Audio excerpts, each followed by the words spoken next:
Jose Rizal left Europe for some reasons. One, his life was unbearable in Europe because of his political differences with Marcelo H. del Pilar, and second, to be near to his beloved country and family. He even wrote in his diary, I know that it is very unwise step. Nevertheless, something is pushing me. On the 18th of October 1891, Rizal embarked on the Melbourne for Hong Kong. Rizal took advantage of the life on board to socialize, exchange views, and above all, to observe closely the colonizers. During the trip from Marseilles to Hong Kong, Rizal had discussed the idea of colonization with the Englishman Mr. William B. Pryor, who with his wife Ada was on their way to North Borneo.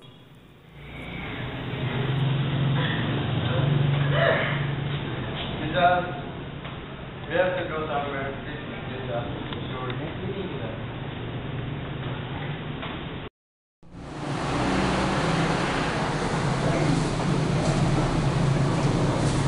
Oh, hello.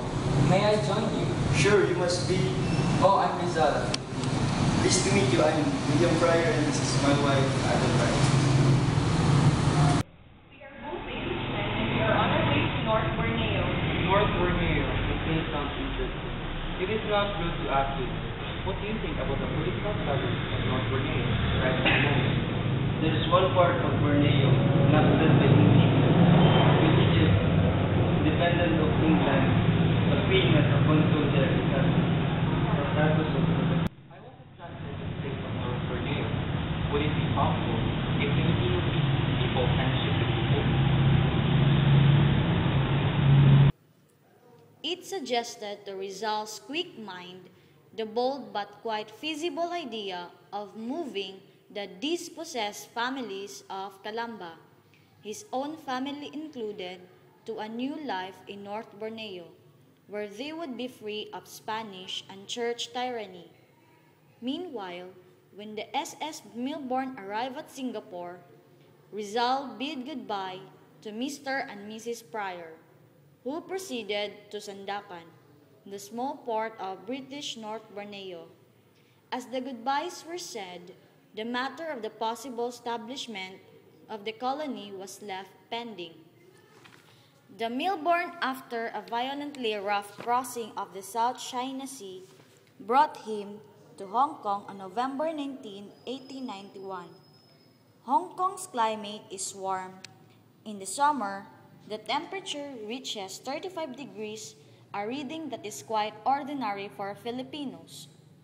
The relative proximity to his native land, the racial affinity, the liberty of professional practice, and the opportunity for the family to travel, all these were other attractions for Rizal.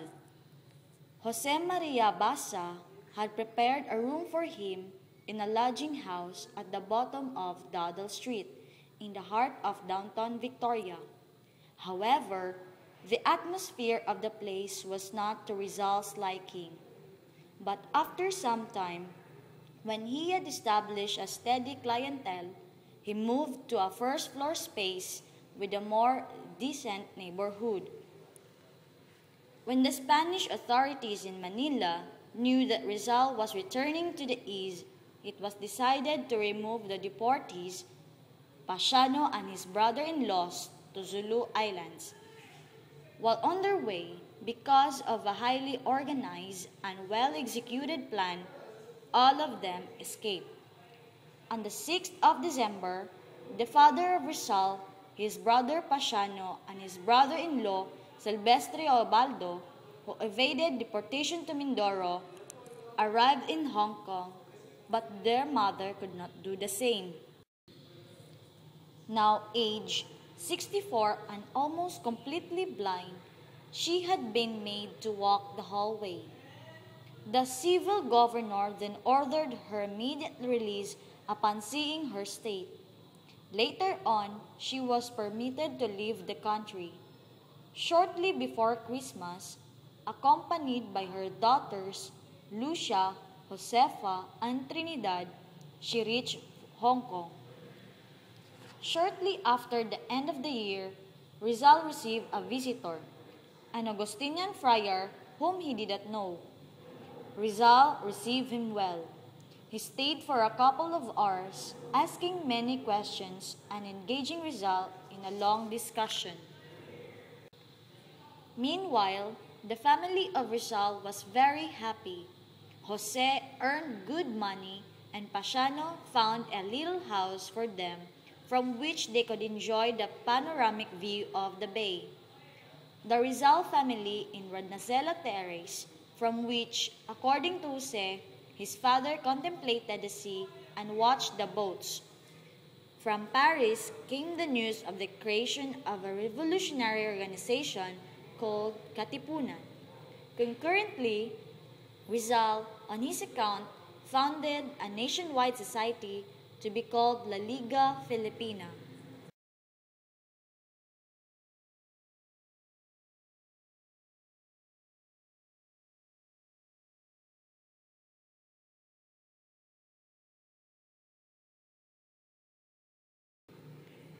He decided definitely to pursue the Borneo project and drew up a proposed contract, virtually a treaty, between the Filipino colony and the British North Borneo Company, which would give the colony considerable autonomy and would require ratification by Great Britain as the protecting power.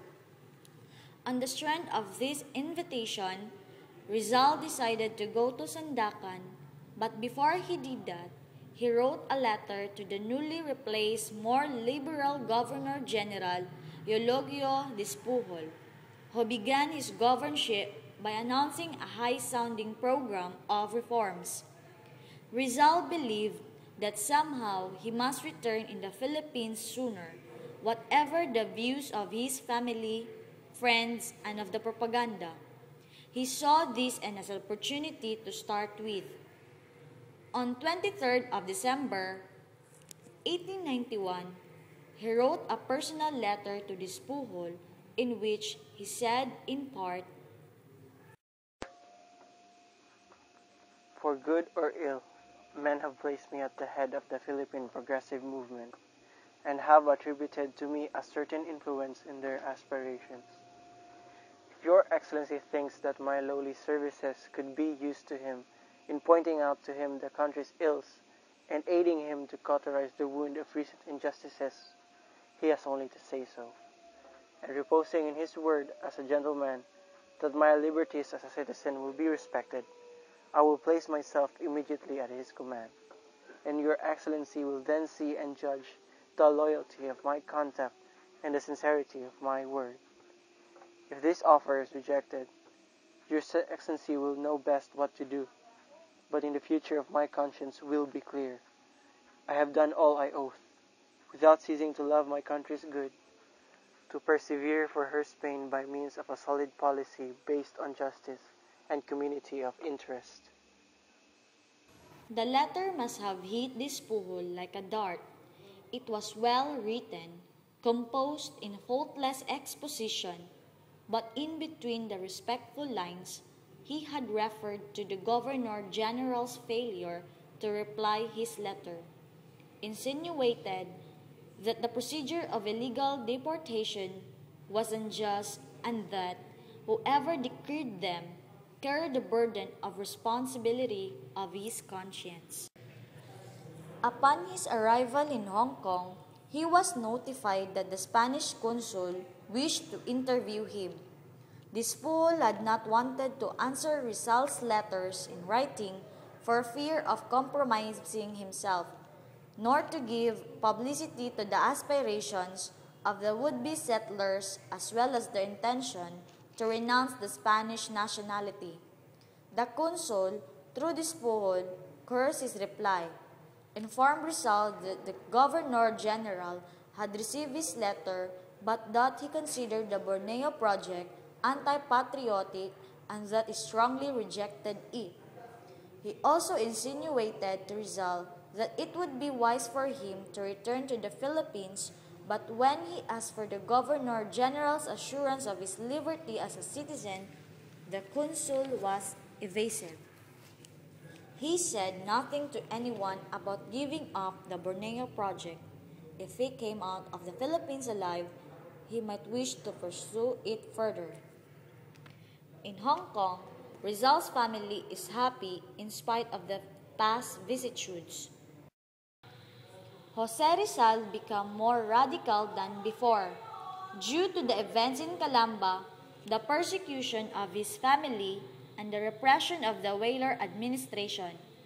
The concrete manifestation of this change of ideology to a leftist tendency is El Filibusterismo itself, and this is supported by the verbal testimony of General Alejandrino on the innermost thoughts of Rizal.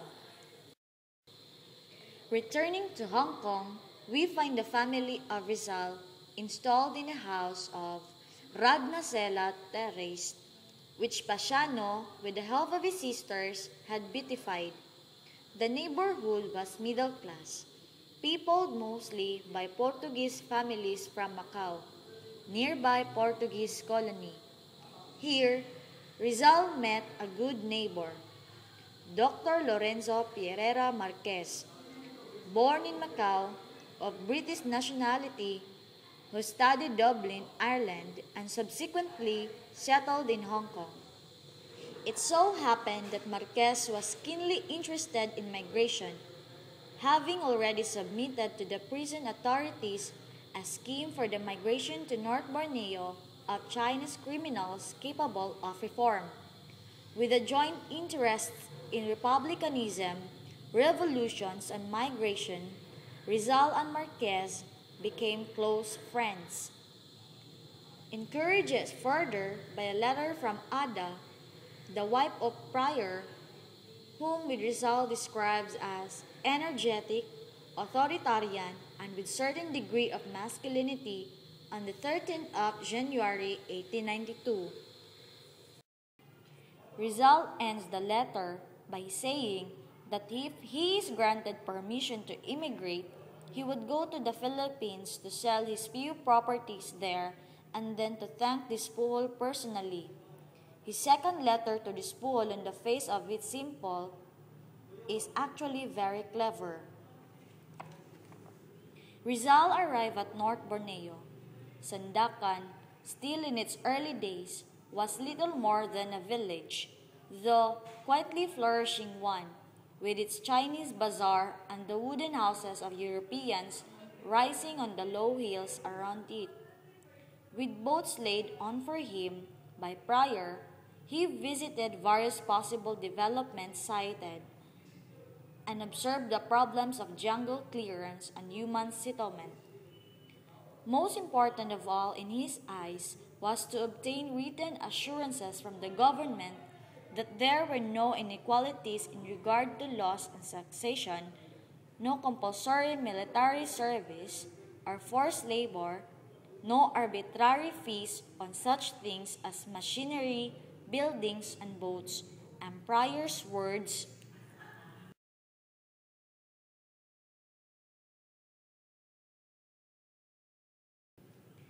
the governor was away on leave and the acting governor, L.P. Beaufort, was on tour. So Rizal entered negotiations with the acting government secretary, Alexander Cook, who also had to specify in writing the conditions of the settlement. These were, in general, along the same lines as drafted by Prior. But Rizal noticed that Prior and Cook were not quite compatible. He arranged an interview with Cook alone. Dear Don Jose, the governor refuses to confirm Cook's action in offering you the 5,000 acres of free land, so you will not be able to have it. Yours in haste, William D. Prior. The last two words, "but it," were crossed out, and the letter ended thus. When he received a letter, in a moment of vexation, he wrote to Prior complaining,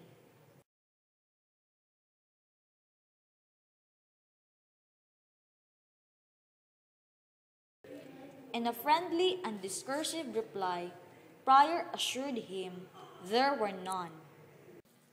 No, North Borneo is the only place you can come to, and you can make better terms with us than you can with anyone else. Upon his arrival in Hong Kong, he was notified that the Spanish consul wished to interview him. This fool had not wanted to answer Rizal's letters in writing for fear of compromising himself, nor to give publicity to the aspirations of the would-be settlers as well as their intention to renounce the Spanish nationality. The consul, through this fool, cursed his reply, informed Rizal that the Governor-General had received his letter but that he considered the Borneo project anti-patriotic and that he strongly rejected it. He also insinuated to Rizal that it would be wise for him to return to the Philippines, but when he asked for the Governor-General's assurance of his liberty as a citizen, the consul was evasive. He said nothing to anyone about giving up the Borneo project. If he came out of the Philippines alive, he might wish to pursue it further. In Hong Kong, Rizal's family is happy in spite of the past vicissitudes. He delayed his departure in order to be able to celebrate with his family his 31st birthday on June 19. Beginning with June 19, 1892, many important events took place.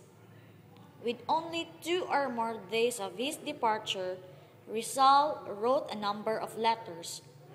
These letters reveal his overwhelming feeling that he was returning home to give his life for his country.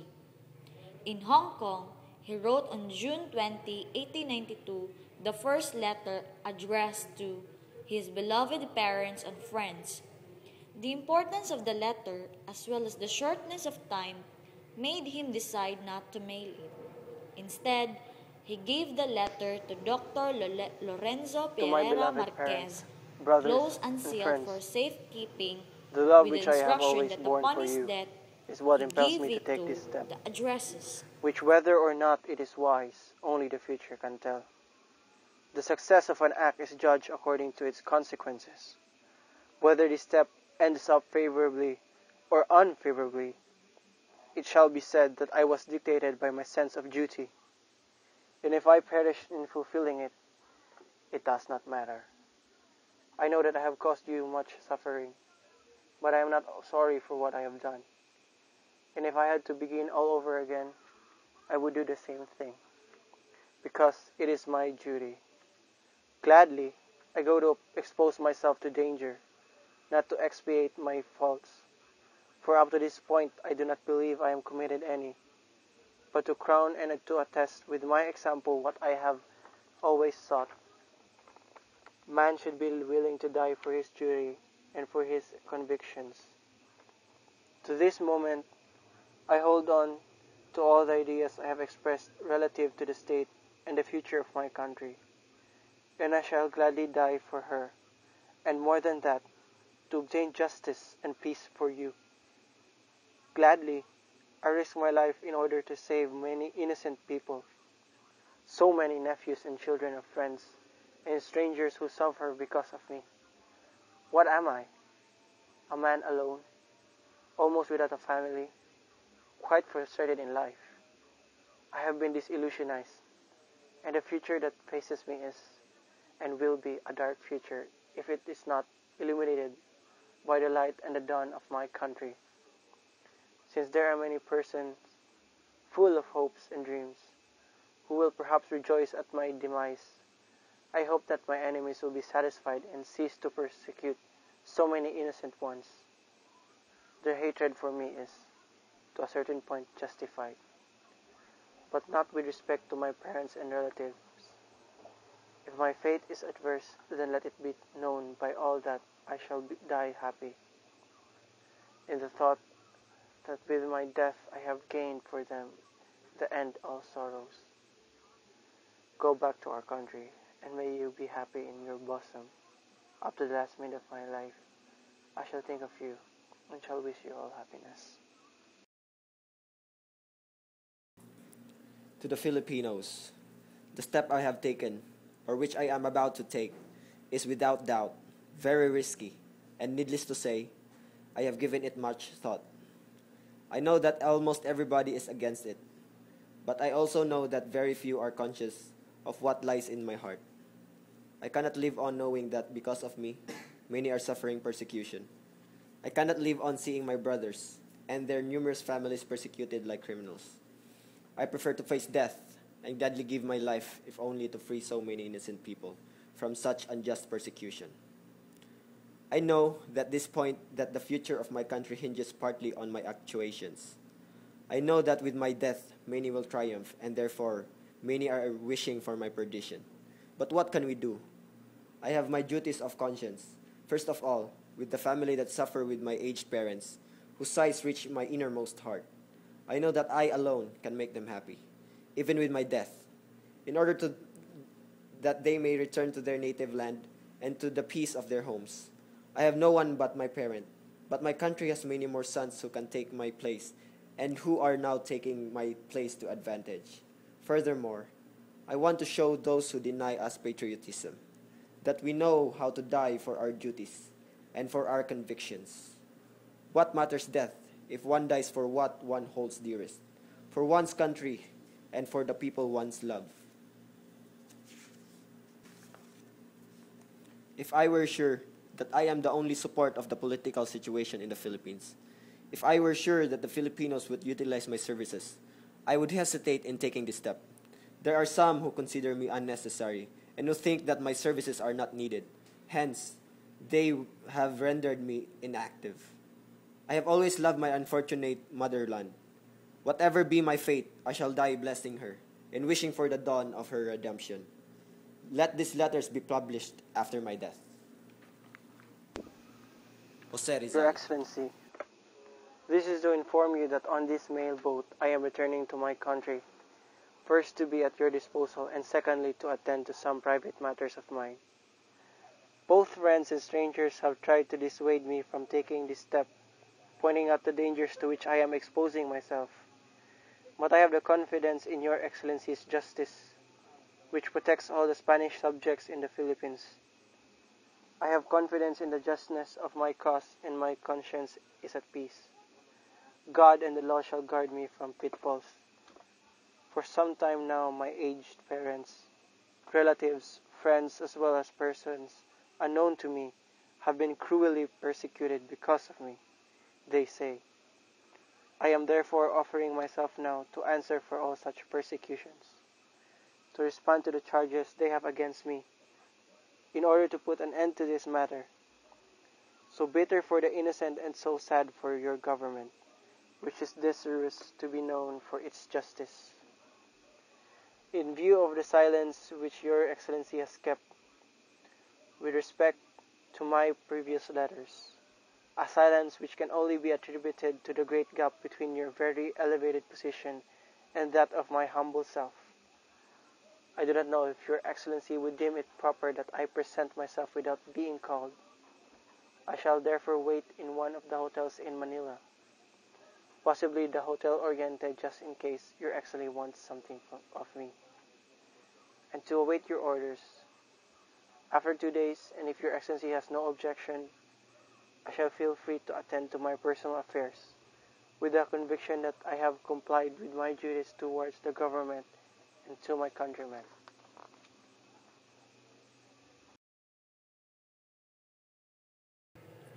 Rizal collected his passport from the Spanish consulate and later the same day, accompanied by his widowed sister, Lucia, embarked for Manila.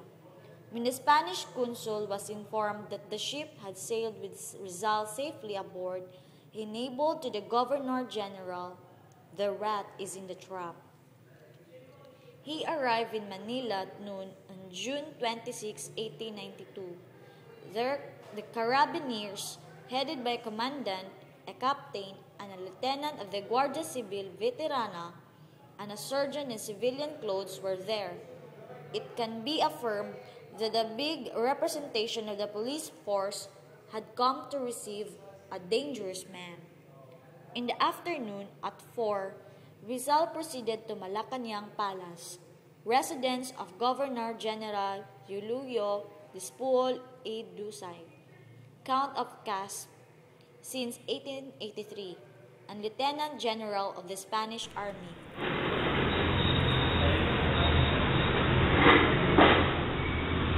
I will give permission to your father, Francisco Mercado, to return to Hong Kong unharmed, and Pasiano, the brother of yours, might return and present himself, and a decision will be taken.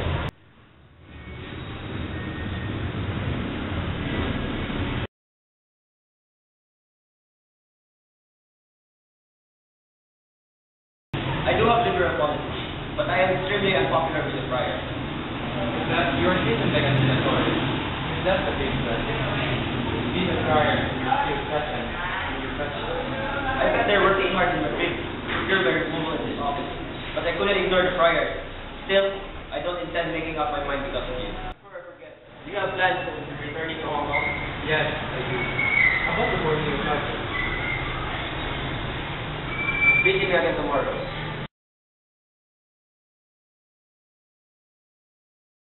You're still returning to Hong Kong? Yes. You bring in your baggage some justice against the friars? What? I did it. What about this? To whom the mats and pillows in your room at your stay at Hotel de Oriente belong to? That's for my sister. And so, you're making me conclude that you throw the blame to your sister. Because of this, I want to inform you that you are under arrest.